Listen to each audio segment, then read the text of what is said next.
In this video, we are going to go over the 7 Grail pairs of football boots that at some point in my life, I will have in my boot wall. Let's jump into it. Now, these are in no particular order. So number 1 is the Flyknit Ultra in blue. And you might be saying to yourself, well, Noah, you already have a pair of Flyknit Ultras. Yeah, but they're in gold. And although those are sort of the iconic ones, the blue, that teal blue that almost matches my brand color is absolutely stunning. Now, the Flyknit Ultra is a boot that released in 2018 as a teaser for Vapor 12. As you guys know, Vapor 11 was a Tasian synthetic, then went to Vapor 12, which was an all Flyknit boot. And so they were trying to experiment a little bit with how the market would react to a fully Flyknit upper for a Merc for the first time, as well as tease a little bit of technology that we now see in the current generation GX2 and Vapor 16 Elite. They did have features from the Vapor 11, like those speed ribs, and although it was a little bit of a different scenario, as the Tasian synthetic is obviously different from the Flyknit, you actually had those speed ribs on the Flyknit Ultra from 2018 that were very similar to today's grip knit technology. It also included the Vapor 11 sole plate, which was one of the most beloved Vapor sole plates of all time. It was the first time that Nike had done an anatomical sole plate, meaning that when you put your foot inside of the football boots, it actually feels like the different parts of your foot are sinking into that sole plate, making it super comfortable, very natural feeling, despite its tight fit and overall aggressive shape. They were all chevron studs in a stud pattern that was really great for firm ground pitches and almost overly aggressive for those agey pitches. Now, of course, the reason that it's on my Grail list is because mostly of the color and the fact that I think the Ultra series, both the Ultra Phantom Venom and also the Flyknit Ultra, are 2 of Nike's greatest football boots of all time. I love it when they come out with something different, something that's future forward and really looking into, hey, this is the technology that we could be introducing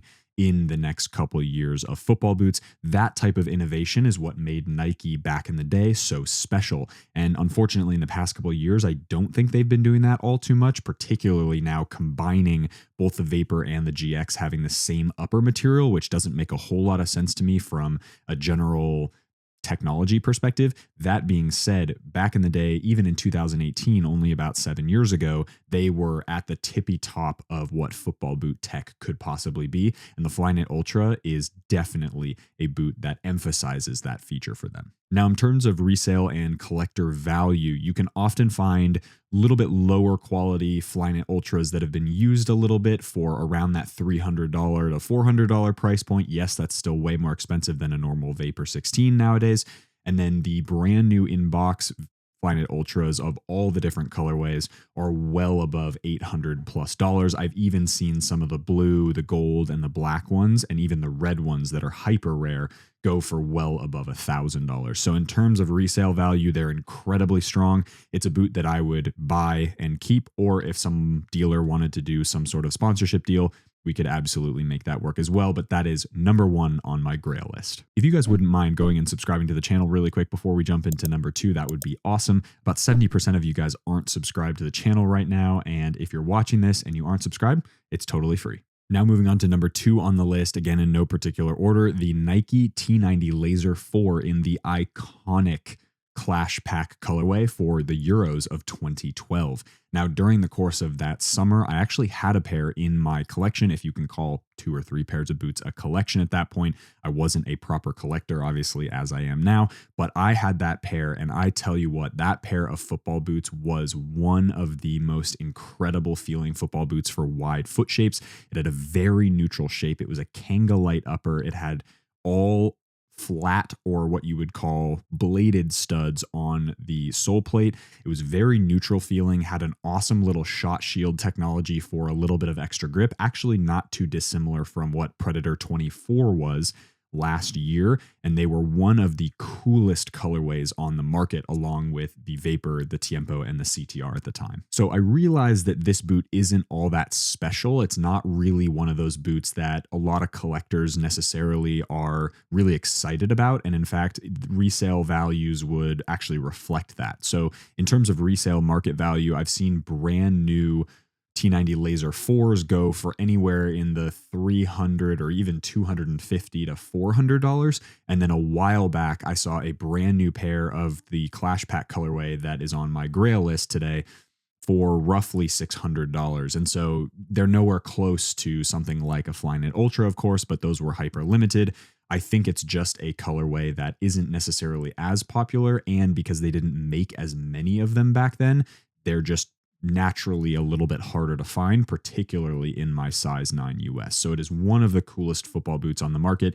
Expect to pay anywhere between, I would say, like $100 for a gently used pair because they're now so old. They're about 13 years old now, all the way up to about $600 or $700 respectfully, depending on the colorway and its condition. If it's brand new in box, probably about $600, especially for that Euro Clash pack. And it is a boot that I would love to have right there in my collection. Number 3 on my list is probably one of the most iconic football boots debatably ever. It's from 2008 that was only worn in the Champions League final. That's right. It is the Nike Vapor SL, a full carbon fiber football boot that Cristiano Ronaldo wore in the 2008 Champions League final. Absolutely sensational looking football boots. And as far as tech goes, it probably today even stands as the highest tech football boot of all time. So actually from the same generation of boots that the Vapor 4 SL I have back on the wall behind me is from, it used roughly the same carbon fiber sole plate, a full carbon that just looked absolutely amazing. Had a little bit of bladed and chevron studs, although the chevron was basically 2 bladed studs kind of side by side like this. And then they also had a Tepex carbon upper, which is basically, see if I can get this right, a Tepex thermoplastic composite. And basically it's a carbon-based woven material that they used for the upper. You'd think to yourself, wow, that sounds absolutely terrible. It would take forever to break in. Yeah, you're probably right. And these are probably a boot that I would never put on my feet, but to have a pair in my possession would be absolutely ridiculous. Because of the construction, they were also 30% lighter than any of the Mercurials from that era, which is absolutely ridiculous given that in 2008, some of the lightest boots on the market were around the 7-ounce mark. These came in around 185 grams, depending on the size, which is roughly about 6.5 to 6.8 ounces, which again, for the time is absolutely ridiculous. Of course, 2 years later, the F50 comes out and totally blows everyone else out of the water. But for the time and the technology, it was unheard of from the Nike brand. There was, of course, a lot of DNA that came from the Vapor 4 and Vapor 3. Both of those boots sort of influenced the shape and the general look of this Mercurial SL. It actually looked almost identical to the one I have behind me, which is the Vapor 4 SL.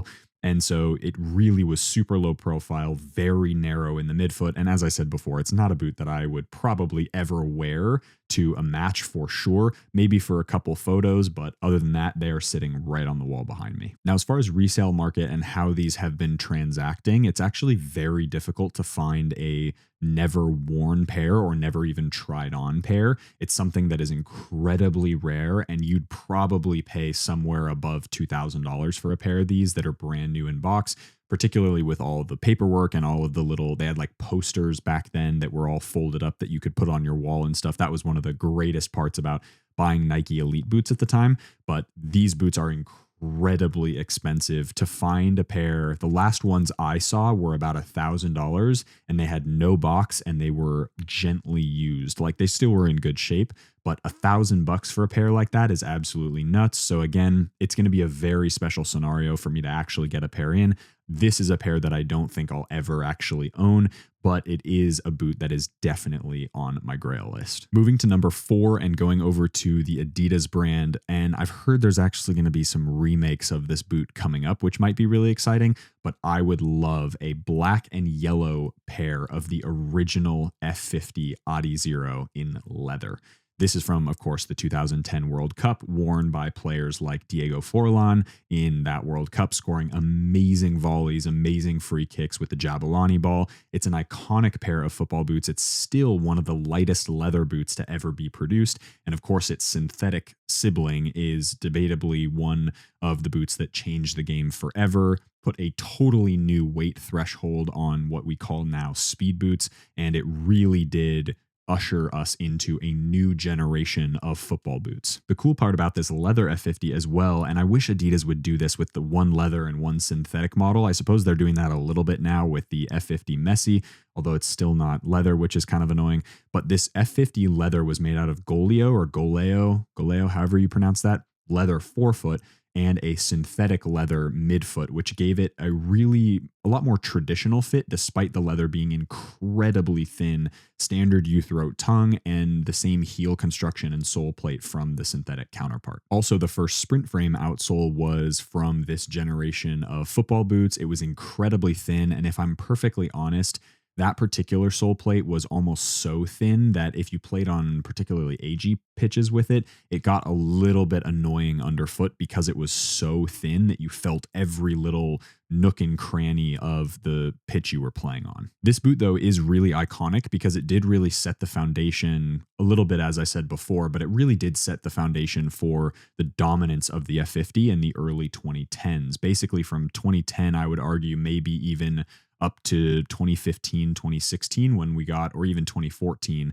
when we got the Superfly 4, and then of course the next generation being Vapor 11, which are two of the most beloved Nike speed boots. Adidas with their F50 line really dominated the speed boot market because they were still offering the leather and the synthetic variant, which no other brand was doing at the time. So as far as resale and collector value, I've seen at the very low end brand new synthetic models going for as little as about $350, especially in those World Cup colorways. They're very rare, but I've seen other colorways go for a little bit less expensive. The leather ones are almost impossible to find. I haven't seen a brand new black pair in a very, very long time. The last time I saw them were not even in my size. They were in a 10 or 11 US, or maybe even a smaller, like a 7.5 or 8. I can't remember, but it definitely wasn't a 9 US. Otherwise, I would have probably copped them, but they were like $650 or $700 brand new in box. So again, maybe not as much as something, of course, like a Vapor SL, but they were less limited than that, of course, and they came in two different variants. The leather just happens to be a little bit more rare. So I would say from a range, maybe expect, depending on the colorway, to pay somewhere in the $300 to $500 brand new in box for a non-World Cup colorway, and then for either the chameleon, the yellow with black, or the black with yellow. For the synthetic, you'd be looking at like $350 to $500, somewhere in there, and then for the leather, you're probably $400 to $700 in terms of a brand new in box pair. Number 5 on my list is also a pair of football boots that I actually wore way back in the day, but in the takedown model, believe it or not, which is crazy because I don't know what I was doing. But that is the David Beckham edition PowerSwerve Predator, or Adidas Predator PowerSwerve DB, if you want to be super specific with it. Now, I am particularly talking about the white with the gold accents. It, of course, had his really iconic kicking logo on the tongue of each side. It had the strap underneath the boot as well for the fold over tongue. It was iconic looking. He wore them when he was at LA Galaxy when he first got here to America. So this was an interesting Predator because they obviously had leather editions of the PowerSwerve, but because Beckham actually for a really long time, not very many people know this, but didn't really like animal products on his footwear, he actually had a microfiber upper for all of his signature colorways. Of course, there was the white with the gold, like the one that is on my list. There was the dark blue or navy blue and gold that sort of matched some of the LA Galaxy colors. He had, I believe, a red pair. There was a couple other, there was a gold pair as well, several other colorways, but it actually featured a microfiber upper. And the thing that I think many of you are probably laughing in the comment section right now about is that that microfiber upper wasn't very good. And I wore the takedown of that microfiber upper, which was absolutely, it was like the F30 model of whatever the Predator was at the time. And I can't remember what they were actually, the actual name of the takedown was, but it was horrendously uncomfortable, and this would definitely not be a pair that I want to wear, but it is for sure a pair on my Grail list. So there was two really big technologies that fit into this boot that was introduced with the PowerSwerve generation of Predator. One was, of course, the Power Spine, which featured this almost sand-like material that basically had about that much wiggle room inside the forefoot, and it would basically move depending on the momentum of your foot. It was essentially sort of It was a power technology that was supposed to make you kick harder, which I'm sure that Adidas studied at some point, but at the end of the day, it was just a gimmick, but it was really, really cool. And it probably screwed up your running form as well, although it's probably like what happened on the Predator Edge and the Predator Accuracy with that tiny, tiny little piece of metal on the front that absolutely does nothing. So the Power Spine technology was one of those. The second piece of technology that we got was the SmartFoam Predator Elements, which was basically a grip technology with a little bit of this foam kind of padding material on the instep where that sort of Predator-like grip element was. And that just added a little bit more pinginess, really leaned into what David Beckham was so good at, which was his passing accuracy and sort of his range of passing. And so those two pieces of technology were huge for the Predator PowerSwerve. Now, in terms of resale value, I've seen used pairs go on the market for somewhere in the $400 to $500 range, and then brand new pairs, depending on the color, go for anywhere between like $900 to $1,200. I would expect to pay for a brand new pair of DB PowerSwerves in white and gold, top end model, the whole 9 yards, probably somewhere in the $1,000 range, particularly because they're so rare and because that one colorway was just a very, very special and very iconic colorway as well. Now, the sixth boot that is on my list is the Wave Cup Legend from 2002 that Rivaldo wore in the World Cup. Now, this is very similar to the Wave Cup SS Japan that I've reviewed now and absolutely tout as being the best boot on the market right now.